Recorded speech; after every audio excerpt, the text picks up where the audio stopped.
Vamos abrir nossas Bíblias em Mateus 4, retornar ao versículo da semana passada. Mateus 4, versículo 1. Mateus 4, versículo 1.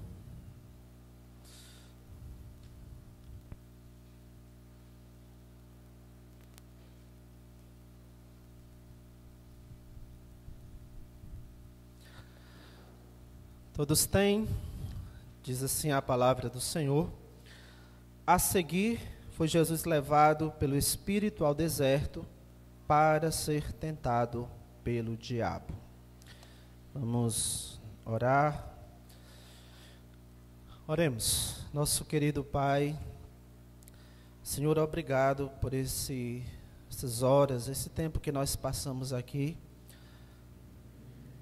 por esse momento que somos tão privilegiados, tão abençoados de podermos reservar esse tempo das muitas horas da nossa semana para juntos podermos cultuar ao Senhor. Obrigado, ó Deus, por essa grande oportunidade. Certamente tudo aquilo que temos buscado fazer está muito aquém do que aquilo que de fato o Senhor merece. Ainda está muito aquém da qualidade da qual o Senhor é digno. Mas que o Senhor nos ajude, Santo Deus, a não nos dar por satisfeitos, não nos contentarmos com o pouco que temos oferecido a Ti, e coloque nosso coração à disposição de sempre fazermos mais, de sempre procurarmos melhorar. Nos ajuda a termos um senso maior da Tua grandeza, da Tua majestade e do quão indignos nós somos, ó Pai, de chamar o Senhor de Pai, de orarmos a Ti, de cantarmos ao Senhor, de termos a Tua palavra, de desfrutarmos de tantos privilégios por causa de Cristo. Que essa compreensão da Tua grandeza e do quão indigno nós somos possa produzir em nosso coração uma gratidão genuína, a ponto de os nossos esforços serem verdadeiros, genuínos, serem motivados, ó Deus, pelos desejos e propósitos corretos, que seja a glória do Teu nome, a exaltação do Senhor, fazê-lo conhecido, proclamar, ó Deus, os Teus louvores, proclamar os Teus atributos.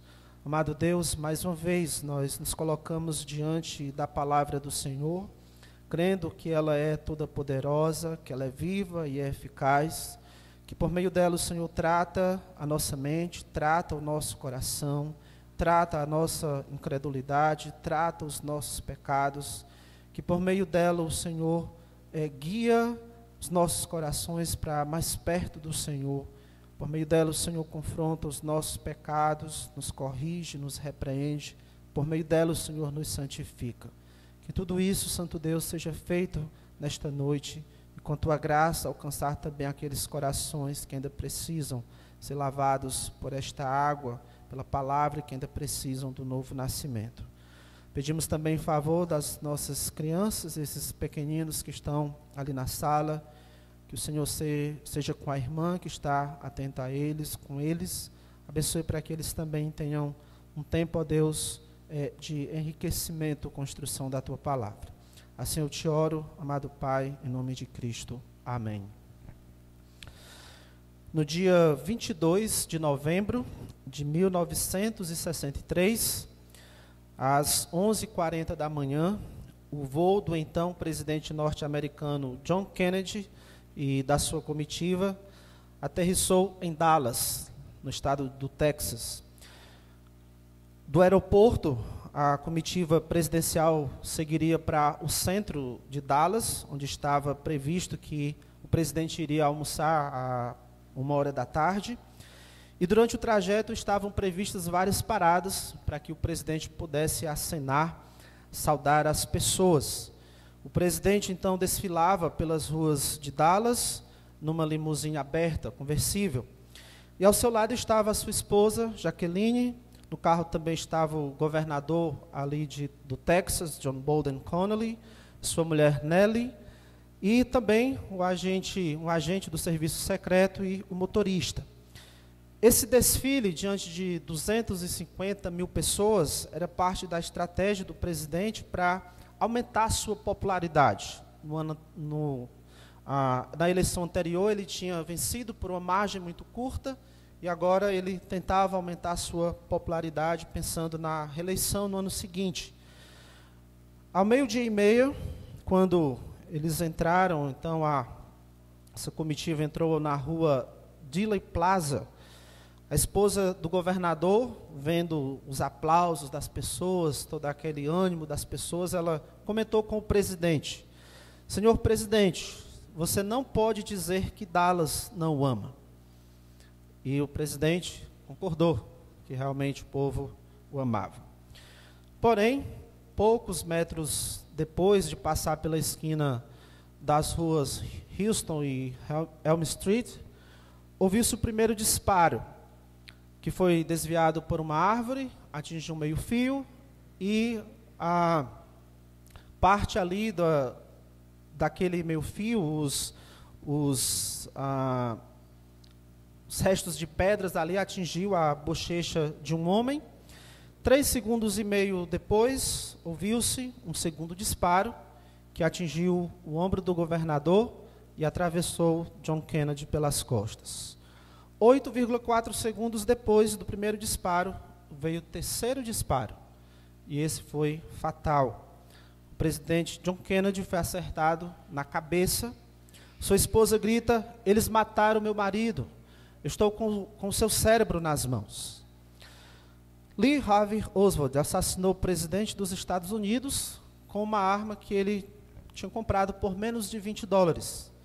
Apesar de toda a segurança em torno do presidente, Lee Harvey sabia por onde o presidente iria passar, sabia em que ponto do trajeto, mesmo estando com um carro blindado, o presidente iria se expor mais, iria estar mais vulnerável. Ele sabia em que momento o carro estaria em baixa velocidade, sabia onde deveria se posicionar. Agora era só colocar o alvo na mira e esperar o momento certo para disparar. É exatamente isso que Satanás faz com os filhos de Deus. Ele nos observa, nos estuda, ele nos coloca na sua mira e fica aguardando o momento adequado para disparar as suas tentações. É isso que está acontecendo aqui no texto de Mateus 4, desde o versículo 1 até o versículo 11, o Filho de Deus, Jesus Cristo, está na mira do diabo. Hoje nós vamos para a segunda parte desse tema, o Filho de Deus na mira do diabo. Antes de dar o primeiro disparo contra o presidente Kennedy, o assassino esperou juntar várias confluências para garantir que os seus disparos seriam assertivos. 3 disparos foram suficientes para ele atingir, então, o seu objetivo. E é assim que Satanás faz com Jesus Cristo aqui no deserto. É assim que ele faz conosco, quando dispara as balas de tentação. Ele aguarda várias situações estarem favoráveis para que ele seja assertivo. Ele observa e aguarda pelo momento que estamos mais expostos, mais vulneráveis. Ele dispara apenas quando ele sabe que há possibilidade de ser assertivo, de ser fatal. Quando ele entende que o momento é favorável, ele não vai desistir se ele errar o primeiro ou o segundo tiro. Assim como Lee Harvey não perdeu a chance, mesmo que os dois primeiros tiros não foram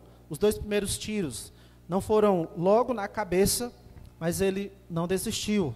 Do mesmo modo, Satanás não perdeu a chance no deserto de, pelo menos 3 vezes, atirar no Filho de Deus. Quando Satanás entende que é o momento favorável para a nossa queda, ele não se limita a 3 tiros. Assim como a mulher de Potifar, tentando José, Satanás ele pode nos tentar todos os dias. Enquanto ele entender que a semana está favorável, o mês está favorável, o ano está favorável, ele irá tentar todos os dias.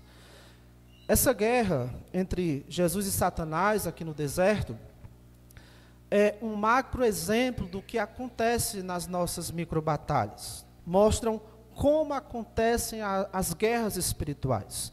Mostra o que acontece quando estamos na mira do diabo, quando somos tentados por Satanás.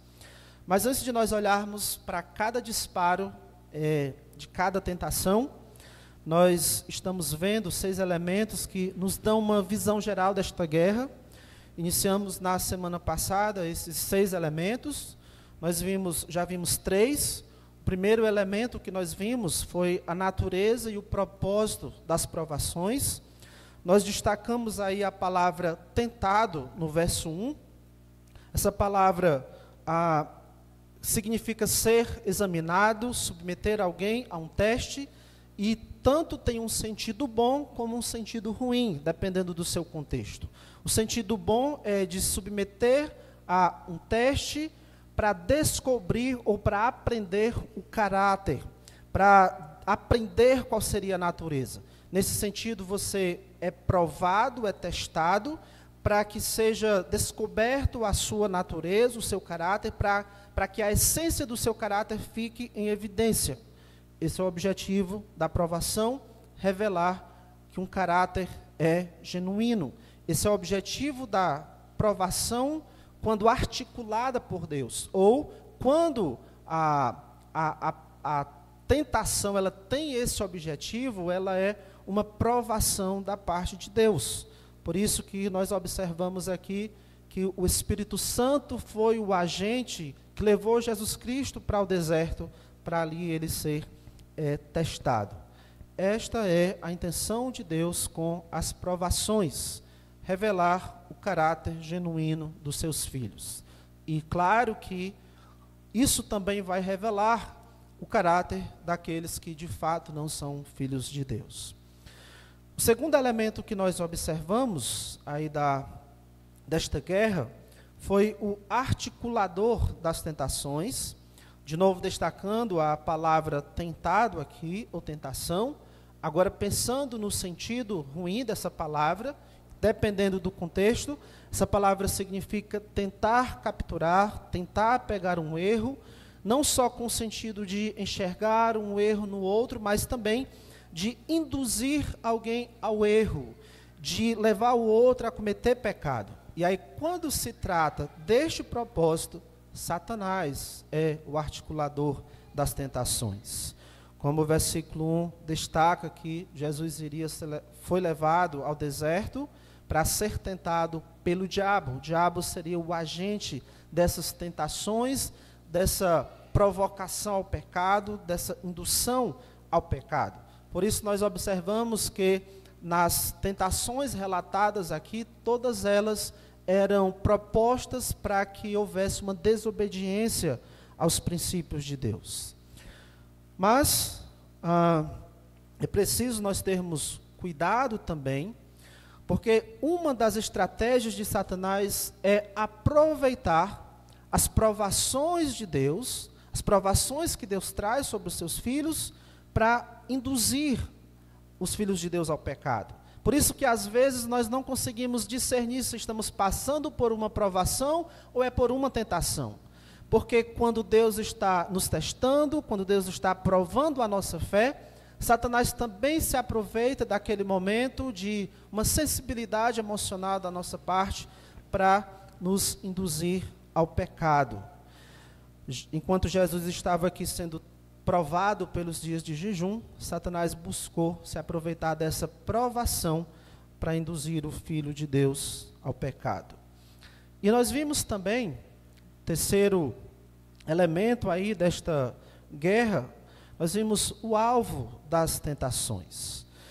A seguir, foi Jesus levado pelo Espírito ao deserto para ser tentado pelo diabo.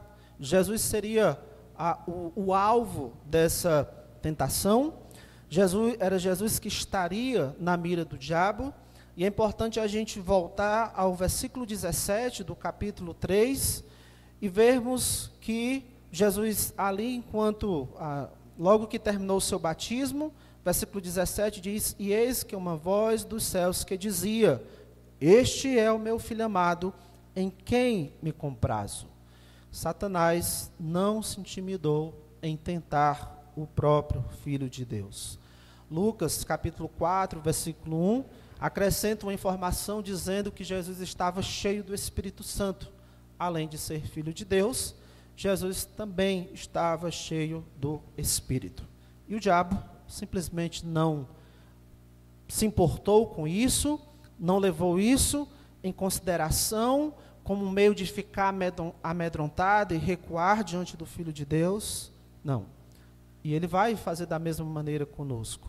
Os alvos mais alvejados por Satanás são os filhos de Deus que mais andam perto dele.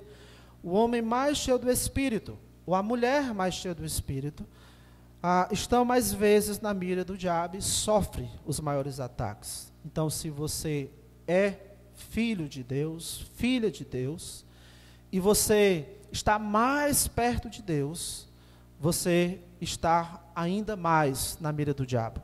Todos os filhos de Deus estão na mira do diabo, mas parece que o diabo dá uma limpeza na lente, ou ele coloca uma lente que dá um foco maior, melhor, naqueles que estão mais perto do Senhor. Você é alvo das tentações. E agora os três outros elementos dessa guerra que nos ajuda a ter uma visão geral dela. O quarto elemento é o território das tentações. O território das tentações. Versículo 1, a seguir, foi Jesus levado pelo Espírito ao deserto. Onde era o campo de batalha? Ou qual era o campo de batalha? O deserto. E é importante a gente observar que foi Jesus levado pelo Espírito ao deserto para ser tentado pelo diabo. Por que o deserto? Por que ele não foi levado, por exemplo, ao Getsêmani? Ou a algum outro lugar mais confortável para ali ele ser tentado pelo diabo? Por que o deserto? Uma rápida olhada em algumas passagens vai nos fazer concluir que muitas vezes o deserto está associado à atividade demoníaca. Por exemplo, em Isaías, capítulo 13, e você pode abrir sua Bíblia lá, Isaías, capítulo 13, do verso 19 ao verso 22, Isaías 13. Se você tiver dificuldades de encontrar o livro de Isaías, ache o livro de Salmos, Provérbios, Eclesiastes, Cantares, Isaías, capítulo 13. No versículo 19, o contexto aqui é Deus pronunciando maldição contra a Babilônia. E uma das coisas, então, o que o texto diz é Babilônia, versículo 19. Babilônia, a joia dos reinos, glória e orgulho dos caldeus, será como Sodoma e Gomorra, quando Deus as transtornou. Lembra que Deus havia destruído Sodoma e Gomorra, fazendo descer fogo e enxofre do céu? Então, Deus diz que a Babilônia, que era a joia dos reinos, a glória e o orgulho dos caldeus, se tornaria como Sodoma e Gomorra. Verso 20, nunca jamais será habitada, ninguém morará nela de geração em geração, o arábio não armará ali a sua tenda, nem tampouco os pastores farão ali deitar os seus rebanhos. Porém, nela, as feras do deserto repousarão, e as suas casas se encherão de corujas, e ali os avestruzes e os sátiros pularão ali, as hienas uivarão nos seus castelos, os chacais nos seus palácios de prazer. Está prestes a chegar o seu tempo, e os seus dias não se prolongarão. Versículo 21 diz, as feras do deserto, nela as feras do deserto repousarão. Quem são essas feras do deserto? Deus transformaria a Babilônia numa habitação desértica. As feras que habitam no deserto iriam habitar nas ruínas da Babilônia. Quem são essas feras do deserto? Lá em Apocalipse 18, versículo 2, diz o seguinte, também uma profecia acerca da Babilônia, diz: então exclamou com potente voz, dizendo: caiu, caiu a grande Babilônia, e se tornou morada de demônios, covil de toda espécie de espírito imundo, e esconderijo de todo o gênero de ave imunda e detestável. Apocalipse 18, versículo 2, usando essa mesma linguagem aqui do profeta Isaías, diz que essa queda da Babilônia, a destruição da Babilônia, iria resultar em que ela iria se tornar morada de demônios, covil de toda espécie de espírito imundo. Isso está falando dos demônios. Não só os animais típicos do deserto, como as hienas, os chacais, iriam morar nas ruínas da Babilônia, mas também as feras espirituais que costumam habitar no deserto, os demônios iriam morar ali nas ruínas da Babilônia. Em Isaías 34, versículo 14, diz, Isaías 34, 14, diz: as feras do deserto se encontrarão com as hienas, e os sátiros clamarão uns para os outros. Fantasmas ali pousarão e acharão para si lugar de repouso. Nós temos tanto no início do versículo 14 falando sobre as feras do deserto, como também a parte final falando de fantasmas ali pousarão e acharão para si lugar de repouso. Quem são esses fantasmas? Os demônios. Se você for juntar os versículos que trazem essa ideia dessas feras lá no deserto, com a ideia dos demônios, tem sempre essa ideia de repouso. Por exemplo, em Mateus 12, 43, Jesus Cristo disse: quando o espírito imundo sai do homem, anda por lugares áridos, lugares secos, procurando repouso, porém não encontra. Então, quando Jesus Cristo foi levado para o deserto, nós podemos dizer que ele foi levado para o território do inimigo. Nesses 40 dias, Jesus está em território inimigo.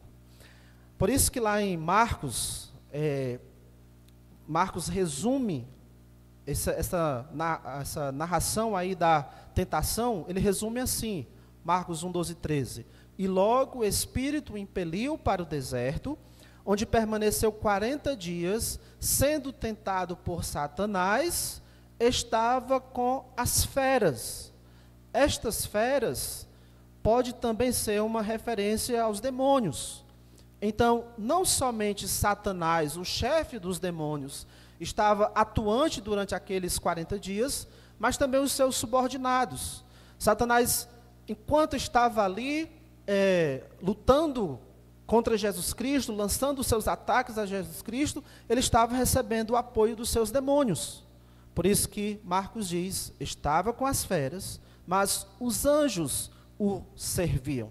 Certamente que, se se tratavam só de animais, não precisaria de uma participação dos anjos ali para dar apoio a Jesus Cristo. Jesus estava no território do inimigo, com uma forte presença dos seus adversários. Talvez os anjos santos estivessem ali para conter o ânimo dos demônios. Talvez para impedir que os torcedores do diabo invadissem a arena e eles demonstrassem todo o ódio que eles têm contra o Filho de Deus. E aí, observando esse cenário, talvez nós diríamos que Jesus estava em desvantagem. E sim, certamente estar no campo do inimigo dá alguma vantagem para ele, mas isso não significa derrota certa. O fato de Jesus estar no campo do inimigo não significa derrota certa. Jesus não foi derrotado por estar no campo do inimigo. Irmãos, todos os dias, nós estamos em território inimigo. Talvez quando você vai para o seu trabalho, ali seja como esse deserto onde Jesus estava, onde você sente uma pressão maior de Satanás lhe tentando, onde você sente com mais intensidade os disparos de Satanás, os disparos das suas tentações, sente esses disparos com mais frequência. Você vai para a escola e você sabe que ali os demônios estão mais à solta, talvez não haja a companhia de um outro irmão, de uma outra irmã, um filho de Deus, e aí você fica mais exposto a conversas e a companhias que são verdadeiras tentações. Muitos de nós é obrigado a passar a maior parte do dia em território inimigo. Temos que passar mais tempo com pessoas descrentes, que falam de coisas que não alimentam a nossa alma, falam de coisas que despertam pensamentos pecaminosos em nossa mente, ali no trabalho ou na escola. Vemos e ouvimos coisas que são verdadeiras tentações. Nós sentimos o impacto, sentimos os golpes. O inimigo coloca tanta coisa agradável diante dos nossos olhos, o inimigo tenta atiçar todos os nossos sentidos. Ali, no deserto, ele nos tenta com cheiros, com sabores, com sons, com toques, com visões. Quantas vezes durante o dia o nosso coração e a nossa respiração aceleram diante das tentações no campo do inimigo? O campo do inimigo é assim, cheio de minas. E se não tivermos cuidado onde colocamos o nosso pé, onde pousamos os nossos ouvidos, onde fixamos os nossos olhos, a mina vai explodir. A mina vai explodir. Às 8 horas ou mais que você está fora de casa, no deserto de Satanás, é uma verdadeira batalha espiritual. É uma verdadeira batalha espiritual. Colocamos o pé fora de casa, começa a batalha. Porém, cuidado quando você voltar para o seu Éden. Cuidado quando você voltar para onde está a sua família, para a sua casa. Cuidado com o tempo que você passa na igreja ou num grupo de irmãos. Não pense que Satanás deixou você escapar da mira dele. Não. Não esqueça que foi no Éden que Satanás deu um golpe que tornou a humanidade toda pecadora. Foi num ambiente de paz, de harmonia, de perfeição, que Satanás deu um tiro fatal. Precisamos ter muito cuidado em nosso Éden, ou seja, em nossa casa, em nossa igreja, com os nossos irmãos em um grupo mais chegado que a gente tenha de irmãos, porque a tendência é que nessas horas a gente baixe a guarda. Você fica mais desatento às tentações, porque parece um ambiente mais seguro. Mas não esqueça que Satanás também tem acesso ao Éden. E ali os seus tiros podem ser fatais. É em casa que talvez você ceda à tentação de ver pornografia. É em casa que talvez você ceda à tentação de ser irado e duro com as pessoas, de maltratar as pessoas com as suas palavras. É em casa que talvez você ceda à tentação de não orar, não ler a Bíblia. É em casa que talvez você desrespeite seu pai, sua mãe. Em outro ambiente, aquele filhozinho perfeito que trata os pais muito bem, com delicadeza, com gentileza, mas em casa, talvez em casa você gaste mais tempo com pensamentos que lhe afastam de Deus. É na companhia de outros irmãos que talvez você mais se dê ao luxo de fofocar e matar a reputação de um irmão ou irmã.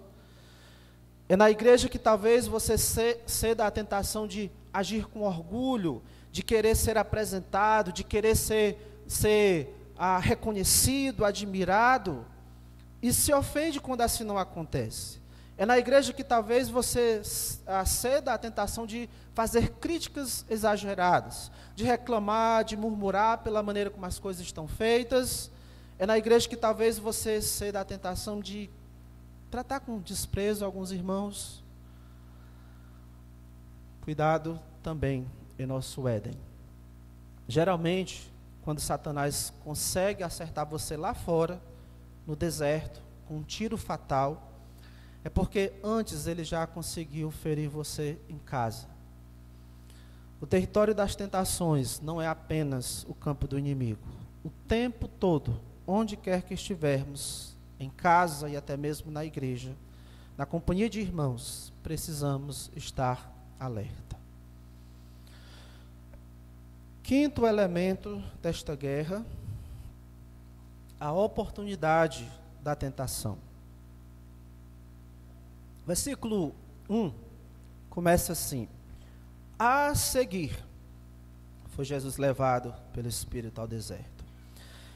Esse período de teste acontece quando? A seguir, foi Jesus levado pelo Espírito ao deserto para ser tentado pelo diabo. Jesus foi levado pelo Espírito ao deserto para ser tentado. A seguir, o que? Depois de quê? Jesus foi bombardeado com as tentações de Satanás depois de quê? O que tinha acontecido logo antes? Capítulo 3, versículos 16 e 17 diz: batizado Jesus, saiu logo da água, e eis que se lhe abriram os céus, e viu o Espírito de Deus descendo como pomba vindo sobre ele. Jesus foi ungido com o Espírito Santo, e eis que, imediatamente, uma voz dos céus que dizia: este é o meu Filho amado, em quem me comprazo. A seguir, logo a seguir ao batismo de Jesus, ele foi levado ao deserto para ser tentado. O batismo de Jesus e a tentação são eventos que estão conectados. Um acontece imediatamente após o outro. Então, Jesus tinha acabado de ouvir a voz do Pai dizendo: este é o meu Filho amado, em quem me comprazo. E logo em seguida, ele estaria ouvindo a voz de Satanás dizendo: se és filho de Deus, ou já que você é filho de Deus, ou porque você é filho de Deus. Logo após a cerimônia de inauguração do ministério de Jesus, ele está sendo alvejado pelas tentações de Satanás. Satanás está sussurrando também em seus ouvidos. E essa observação, irmãos, não pode passar despercebida por nós. Satanás sabe que depois de grandes vitórias, é um momento muito propício para grandes derrotas. Depois de grandes vitórias, é um momento propício para grandes derrotas. Como disse Steve Lawson, depois das nossas maiores vitórias espirituais, estamos mais inclinados a confiar em nossas próprias forças. Depois das nossas maiores vitórias espirituais, estamos mais inclinados a confiar em nossas próprias forças. Depois de saborearmos o sucesso, ficamos mais vulneráveis ao orgulho, à confiança em si mesmo e, portanto, à queda, à derrota. Talvez, para um pastor, uma grande vitória seja um sermão com uma interpretação fiel, com aplicações adequadas. Que pastor não fica satisfeito quando percebe que foi usado pelo Espírito Santo a ponto de pregar com autoridade, com fidelidade, com clareza, mas a sua derrota pode vir logo em seguida, quando alguém o elogia e ele começa a se achar. Ou quando alguém faz uma crítica e ele é tentado à ira. Como esse pastor vai reagir à tentação vinda por meio de um elogio ou por meio de uma crítica? Talvez para um empresário, uma grande vitória seja os resultados de mais um investimento lucrativo. No entanto, a derrota pode vir logo depois de ele ter olhado para a porcentagem de 10% do dízimo, e isso representa vários mil reais que eu teria a menos na minha conta. Então ele decide que não vai honrar o Senhor com as primícias da sua renda. Ou quando ele passa a gastar o seu dinheiro de modo irresponsável, porque tem muito dinheiro, ou quando simplesmente ele ignora os princípios de Deus para o dinheiro. Devolver a parte que pertence ao Senhor, suprir as necessidades da sua família, ajudar os necessitados, ser generoso com as suas ofertas, fazer novos investimentos. Para um trabalhador comum, uma grande vitória pode ser uma promoção no trabalho, um aumento no salário. Para um esposo, uma grande vitória pode ser uma mudança no comportamento do seu esposo, que passa a tratar de forma mais gentil, mais amorosa, que chama de meu amor. Para um jovem, uma grande vitória pode ser a primeira oportunidade de emprego. Para um solteiro ou solteira, uma grande vitória pode ser o príncipe encantado, a princesa encantada que enfim apareceu. Para quem mora de aluguel, uma grande vitória pode ser, enfim, as condições de ter a própria casa. Para quem é empregado, uma grande vitória pode ser agora a possibilidade de ter um negócio próprio, seu próprio negócio. Para pais, uma grande vitória pode ser ver o seu filho se destacando em alguma área, se dando bem na vida, fazendo as coisas muito bem, sendo admirado por outros. Cuidado, cuidado. Ao lado do degrau de cada uma dessas alegrias, e nenhum desses sucessos são errados, que Deus nos abençoe com esses sucessos, mas cuidado, ao lado do degrau de cada uma dessas alegrias, Satanás coloca uma tábua falsa, uma tentação, que pode transformar a alegria da sua vitória em uma terrível queda. Depois das grandes vitórias, podem acontecer as nossas piores derrotas. Vitórias, conquistas, motivos de alegria aumentam a nossa confiança, o senso de bem-estar. E aí, naturalmente, baixamos a guarda e Satanás sabe disso. Ele vai se aproveitar. Quando o Senhor lhe der motivo de alegrias, desfrute, aproveite, mas não esqueça, eu ainda estou na mira do diabo. Ele vai disparar alguma tentação contra você. E nosso último elemento desta guerra, o caminho da vitória. Essa batalha entre Jesus e Satanás chama a nossa atenção não apenas para as estratégias de Satanás, pelo contrário, os nossos olhos aqui é para estar principalmente em Jesus Cristo, como este Filho de Deus, como Jesus Cristo combateu Satanás, quais foram os seus recursos para se esquivar das investidas de Satanás.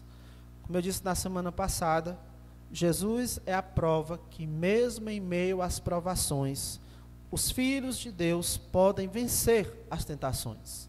Mas como? Como podemos vencer as tentações? Como podemos sair vitoriosos das tentações? Eu espero que todos já saibam a resposta. Na batalha contra Satanás, Jesus usou uma arma poderosa, poderosíssima. Cada vez que Satanás propunha uma tentação, nós vemos Jesus dizendo, está escrito.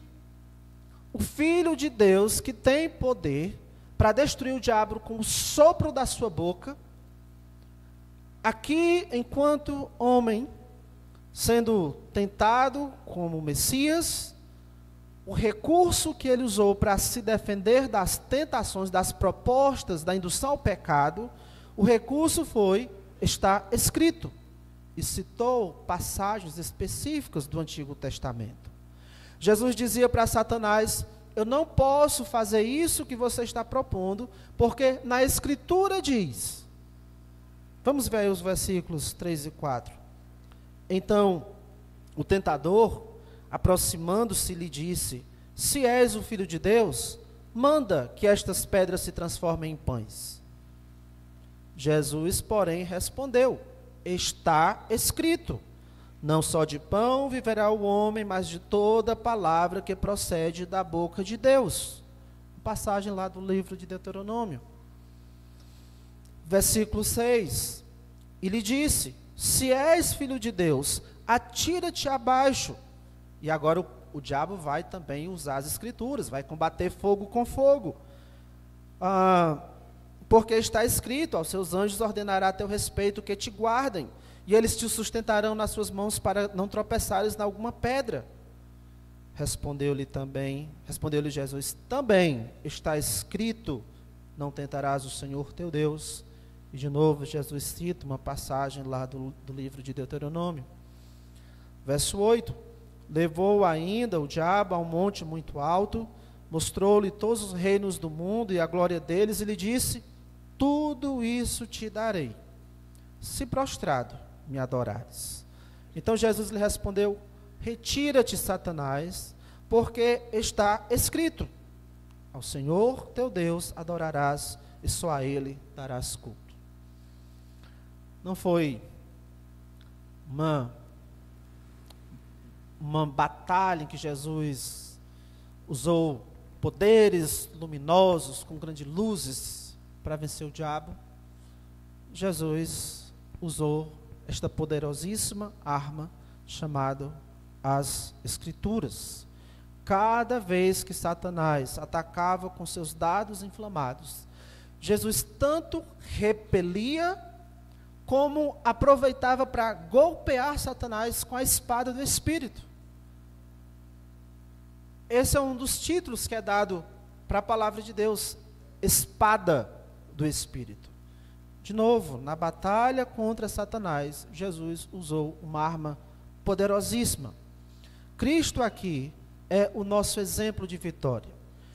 Foi essa arma que garantiu a sua vitória contra Satanás. Jesus é aqui um exemplo para nós de como enfrentar a tentação sem pecar. Qual era o segredo de Jesus? O apego às Escrituras. O apego às Escrituras. Jesus estava comprometido com as Escrituras. Irmãos, a Bíblia é indispensável na luta que nós travamos contra o diabo. A Bíblia é indispensável na luta que travamos contra o diabo. Não subestime o poder das Escrituras, coisa que, infelizmente, tantas vezes fazemos. Mais e mais vezes se acham pessoas que não dão o devido valor à Bíblia, como se ela não fosse importante, como se fosse só letra em papel e simplesmente isso. Ignoramos que ela, por ser a palavra de Deus, dá ânimo à nossa alma quando estamos desanimados. Muitas vezes deixamos a Bíblia de lado e vamos a livros, a sites, a perfis de redes sociais, em busca de sabedoria, quando é ela, por ser a palavra de Deus, que dá sabedoria a quem precisa de discernimento. A palavra de Deus restaura a alma, dá sabedoria aos simples, alegra o coração, ilumina os olhos, ela ensina, repreende, corrige, treina na justiça, santifica. Ela faz grande diferença em nossa vida. Infelizmente, alguns só deixam para se apegar à Bíblia quando já foi feito muito estrago, quando Satanás fez muito estrago. Aí é que volta para as Escrituras, quando muita coisa já poderia ter sido evitada, se já tivesse um apego à palavra de Deus. Ela é muito poderosa para transformar a nossa vida, e ela também é muito poderosa na luta contra a tentação. Jesus Cristo, ele mostrou isso. Esse foi o único exemplo que ele nos deu aqui no deserto, o seu apego às Escrituras. E lá em Efésios 6, na armadura de Deus, nós temos o capacete da salvação, nós temos o cinto da verdade, temos a couraça da justiça, temos os sapatos do Evangelho, o escudo da fé, todos são instrumentos de defesa. A única arma que podemos usar da armadura de Deus, a única arma que podemos usar para defesa e ataque é a espada do Espírito, a palavra de Deus. É com a palavra de Deus que conseguiremos ferir o nosso inimigo. Por favor, abra sua Bíblia em Efésios capítulo 6.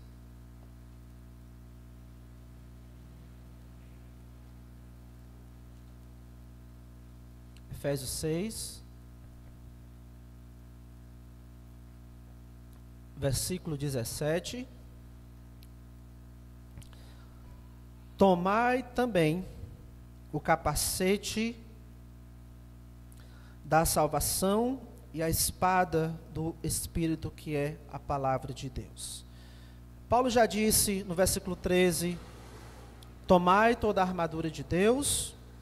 No versículo 14 ele diz para nos cingirmos com a verdade, nos vestirmos com a couraça da justiça, calçar os sapatos do Evangelho, embraçarmos o escudo da fé. Ele disse agora no versículo 17, tomai o capacete da salvação, e esse verbo tomar serve também para e a espada do Espírito. Tomai a espada do Espírito, que é a palavra de Deus. Essa palavra tomar tem a ideia de você receber, de você pegar e trazer para você. E é isso que precisamos fazer com a palavra de Deus de forma muito literal. Pegarmos para nós, trazermos para perto de nós. Como uma espada, como deve ser feito com uma espada. Um soldado, ele pegaria a sua espada e teria a sua espada sempre consigo. Ele iria treinar com essa espada, ele iria aprender a manusear, a fazer os movimentos, fazer os golpes, ele iria treinar isso com a sua espada. Então, quando de fato fosse preciso usar a sua espada numa batalha, ele estaria familiarizado com o peso dela, ele estaria mais experiente em empunhá-la e manuseá-la. Alguns crentes nunca desembanham a sua espada. Passa toda uma semana e eles não abrem a Bíblia. Simplesmente não sabem como lutar contra Satanás.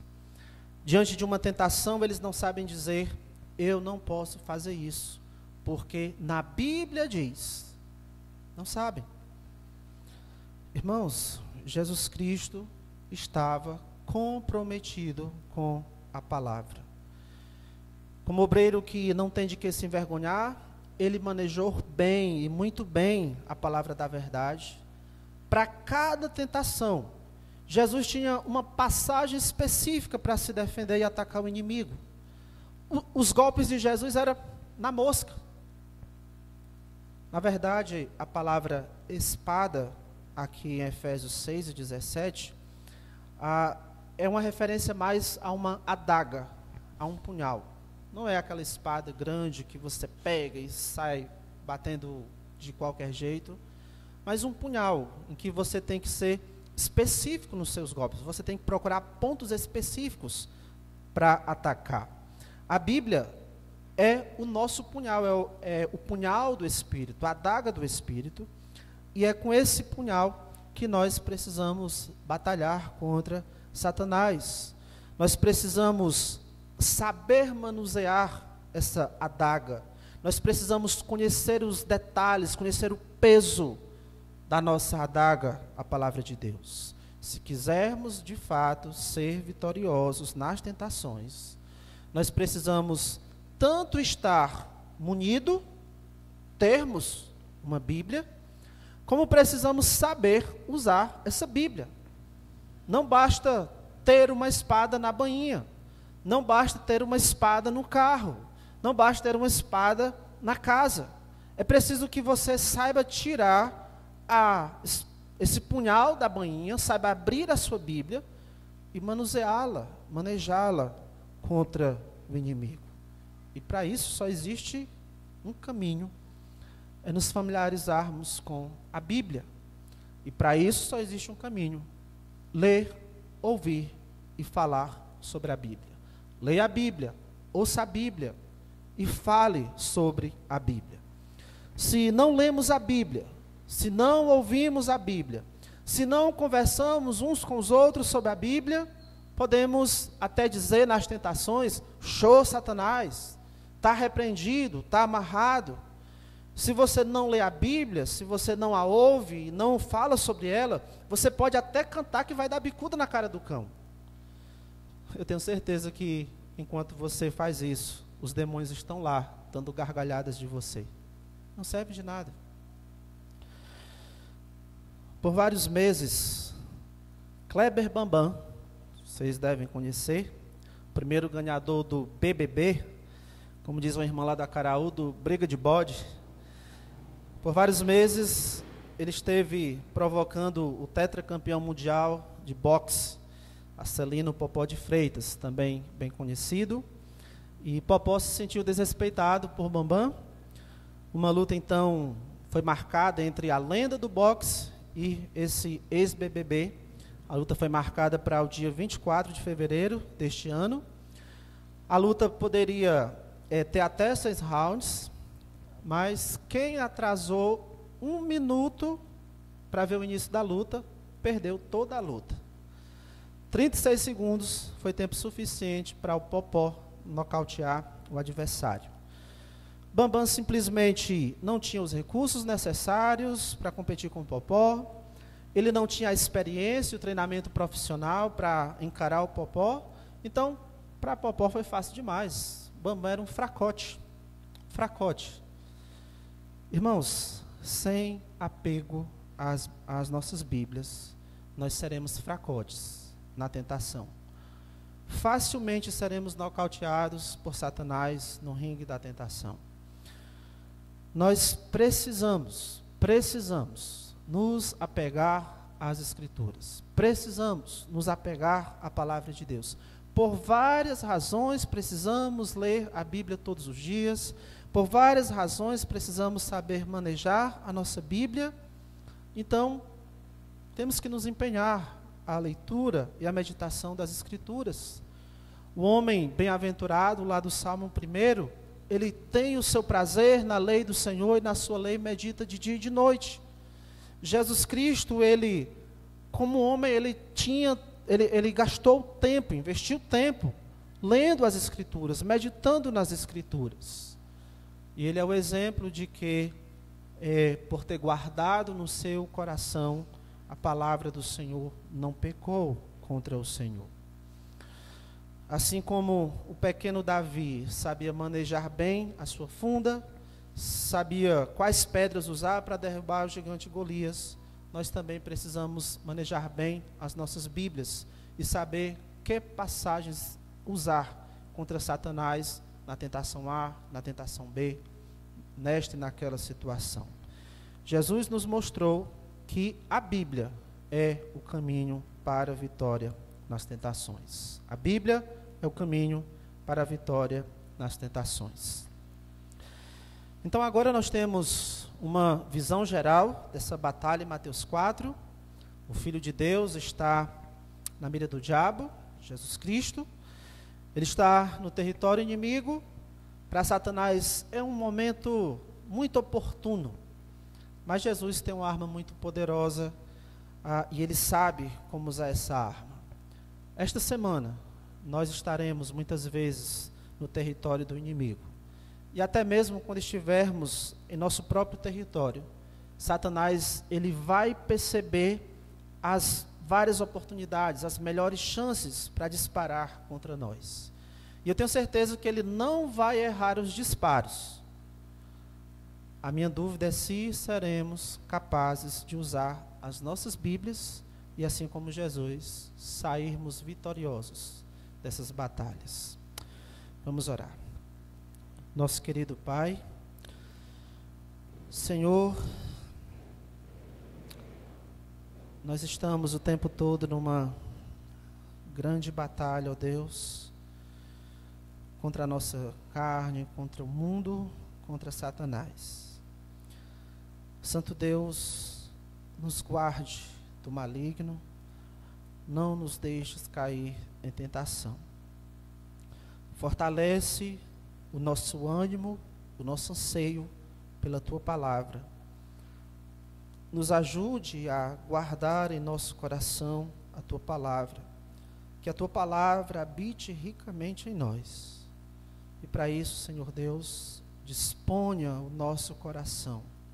Nos ajuda a estarmos decididos e nos esforçarmos para cada dia ler a Tua Palavra, cada dia meditarmos na Tua Palavra. Que nós possamos, assim como Jesus Cristo, no final de cada tentação, ó Deus, termos honrado o Senhor. Assim eu te oro, meu Pai, em nome do nosso Senhor e Salvador. Amém.